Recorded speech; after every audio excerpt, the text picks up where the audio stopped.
Senior Counsel Hilton Epstein had been briefed to defend the NPA against the court bid to overturn racketeering charges against Major General Johan Booysen and the Cato Manor Unit. Yet Advocate Batohi testified that she did not consult Epstein before withdrawing those charges and could not recall attending a meeting where the decision was allegedly taken. I understand was also attended by counsel for Major General Booysen, Advocate Anton Katz. Do you have any comment on that? Unless my memory is failing me, I can't recall having a meeting with Booysen Katz and Epstein. But I'm not saying that it didn't happen, but I really, at this point, I can't remember that. Well, it would have been a big story on your diary that you have called the advocate who represents the person who is suing the NPA into the same meeting with the advocate who's defending the NPA. I'm not understanding why you cannot remember such a big event.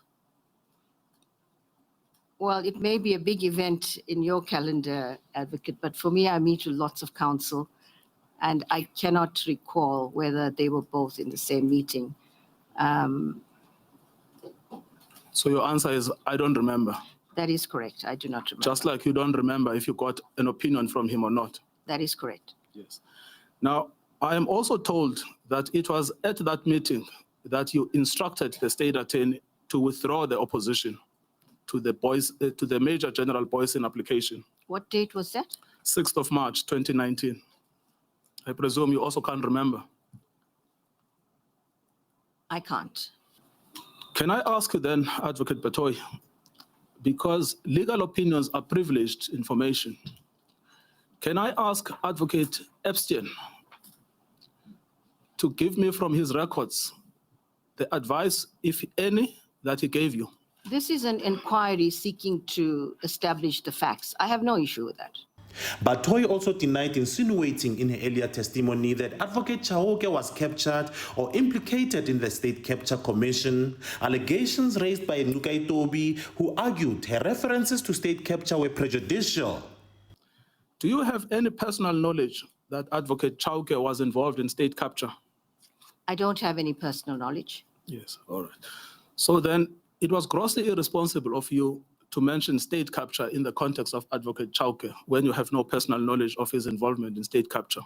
Asked about why I took certain actions when I did. And I explained that because that was in fact the NPA and capture of the criminal justice system was something that the Zondo Commission was inquiring into. And I couldn't turn a blind eye to the fact that that was what was being inquired into, and that as a responsible national director, in my view, I needed to consider all options. And the only reason why I mentioned it is because I was asked about the context and why I took certain actions. And that was what was also something that was on my mind at the time. So I considered all of this, and therefore I took certain actions. Batohi further conceded that she never personally studied the Cato Manor Death Squad docket, relying instead on internal memorandums and legal opinions before withdrawing the racketeering charges against Booysen. Ngcukaitobi asked the panel to reject her evidence on this basis. Cross-examination continues on Thursday. Offense Estimo, SABC News, Pretoria.